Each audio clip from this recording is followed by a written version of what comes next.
সেদিন তো আমার গায়ে হাত দিয়েছিলিস, আবার আজকে আমার বাড়িতে আমার ভাইকে পানে মারতে এসেছিস। তোকে আজকে মেরেই ফেলবো। কি করবি তুই? মেরে ফেলবি নাকি? তোর ভাগ্য বলো দাদু বাড়িতে নেই, না হলে তোর কবর এখানে খুঁড়ে ফেলতো। চ গেল।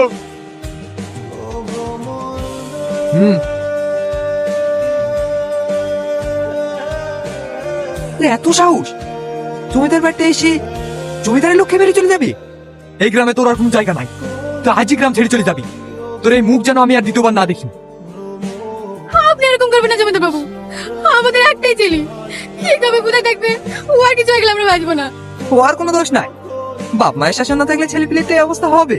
আর ছেলে যে রাস্তায় রাস্তায় গেজা খেয়ে বেড়ায়, গ্রামের মেয়ে দেখে বিরক্ত করে বেড়ায়, সে খবর কি রাখো? রাখো না। এখন আপনাদের কি হবে? এবারকার মতো ক্ষমা করে দিন জমিদার বাবু, ও আর জীবনে এরকম কাজ করবে না। শুধু তোর বাপ মার মুখ পানে তাকে তোকে ছেড়ে দিছি, পাইলে নিজেকে শুধরে নিস। বাহ, তুই তো বেশ হিরোগিরি দেখালে, আমি তো তোকে ভীতু ভাবতাম। রকি ভাই, এই রকিকে লন্ডনের সবাই এক নামে চেনে। তাই? তাহলে তুই কালুর হাতে সেদিন ওইভাবে মার খালি কেন? সে তো গ্রামে প্রথম দিন ছিল, আর তাছাড়া আমি কিছু করার আগে তো রাজু এসে ওদেরকে মারতে লাগলো, না হলে আমি একা ওদের তিনজনকে দেখে নিতাম। সে তো নিজের চোখে দেখেছিলাম। ম্যাম সাহেব, আপনার জামা কাপড়গুলো কোথায় আছে? দেখো ওখানে রাখা আছে। সালমা দাঁড়াও, সরি, সেদিন তোমার সাথে মিসবিহেভ করা আমার উচিত হয়নি, তুমি আমাকে ক্ষমা করে দিও। হ্যাঁ,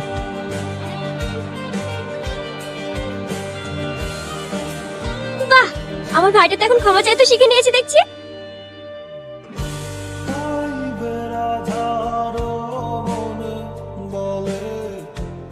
কিরে তুই কোথায় যাচ্ছিস? কেন মাঠে? মাঠে চলে এসেছি মানে? এগুলো তুলে দিয়ে যাবি তো? সাইকেল স্ট্যান্ড নাই, কিছু নাই, আমি একা সব তুলতে পারবো নাকি? সব পারবা, তাড়াতাড়ি তুলে চলে এসো, দেরি করো না। আচ্ছা ছেলে যে, আপনি এখানে? কিছু লাগলে আমাকে ডাকতেন, আমি ঘরে গিয়ে দিয়ে আসতো। না না, আমার কিছু লাগবে না, এমনি আসলাম। চলো আমার সঙ্গে বাজারে যাবে। এখন বাজারে যাব? বাড়িতে অনেক কাজ পড়ে আছে। কাজ পরে করো, চলো তো। আব্বা, এটা আমাদের জমিদার বাবুর লাতনি। ও ভালো আছো মা? তোমার কাছে কোথায় বসতে দিই? সালমা, ঘর থেকে পাটিটা নিয়ে এসে দে মা। সালমা, আনতে হবে না, আমি এখানেই বসছি। এগুলো আপনার জন্য আঙ্কেল। কি আছে এতে মা? এতে আপনার জন্য একটা পাঞ্জাবি আর লুঙ্গি গেঞ্জি আছে, নিন। দেখেন দেখেন।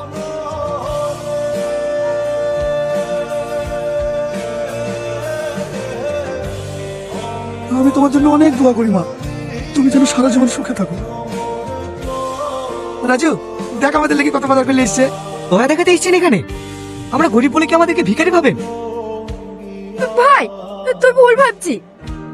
চুপ কর তুই, এদের মতো মানুষ যে কেমন হয় সেটা আমি ভালো করেই জানি। টাকার গরম দেখাইতে এসছে এখানে।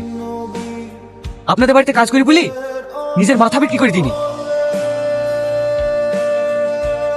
এই নিন আপনার জিনিস, দয়া করে আর করুণা দেখাতে আসবেন না।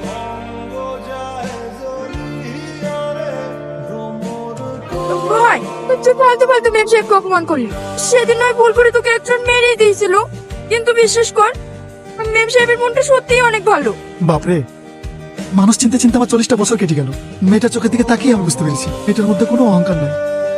কাজটা তুই ভুল করলি রাজু। আব্বা ঠিকই বলিস, তোর লেগে ম্যাম সাহেব কাঁদতে কাঁদতে চলে গেল। রাজু কোথায় যাচ্ছি বাপ? রাজু,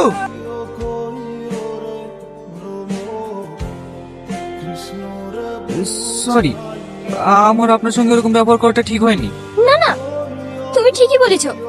আসলে কি জানো তো, আমি নিজের অহংকারে এত ডুবেছিলাম যে মানুষকে মানুষ বলে মনে করতাম না। ম্যাম সাহেব, আপনি বসুন, আমি আপনাকে নামিয়ে দিয়ে আসছি। আমি একা চলে যেতে পারবো। সামনে কিন্তু কালো থাকতে পারে। তুমি কি আমার সঙ্গে মজা করছো?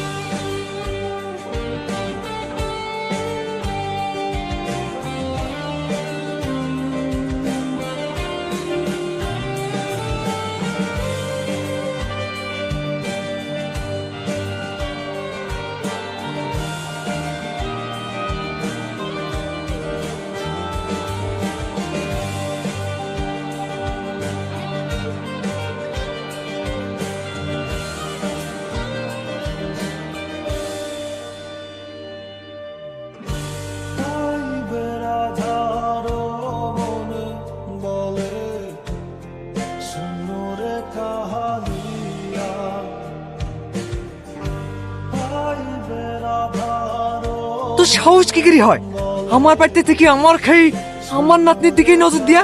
এইসব আপনার কে বলে করতে বাবু? রামু কাকা তুমি বলিছো? রামু কাকা আপনাকে মিথ্যে কথা বলিছে। চুপ কর তুই, বিশ্বাসঘাতক। আমি তোর একটাও কথা শুনতে চাইনি। বেরিয়ে যাই বাড়ি থেকে, তোকে জানে জমিদার বাড়ির ত্রিসীমানা আর না দেখি। ভাই মেম সাহেবরা বাড়ি চলে যাচ্ছে। হ্যাঁ, বাড়ি চলে যাইছে? হ্যাঁ, মেম সাহেবের মায়ের নাকি খুব শরীর খারাপ, সেই জন্য চলে যাচ্ছে। ভাই ভাই সাবধানে যাইস বাপ। মন খারাপ করো না আব্বু, তোমার বৌমা সুস্থ হলে ওকে শুদ্ধ নিয়ে চলে আসবো। এই রামু, সবকিছু ঠিকঠাক তুলেছিস তো? হ্যাঁ ছোট বাবু, সব তুলে দিয়েছি। দাদু, রাজু কই? ওকে তো দেখছি নে। তাড়াতাড়ি আয় মাহি, ফ্লাইটে দেরি হয়ে যাচ্ছে। হ্যাঁ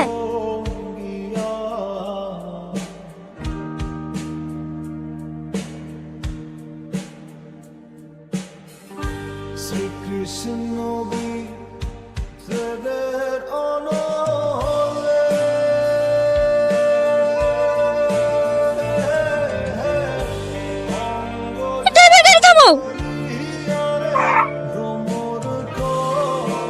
কি রে মা, কি হলো? আমি একটা আসছি ড্যাডি।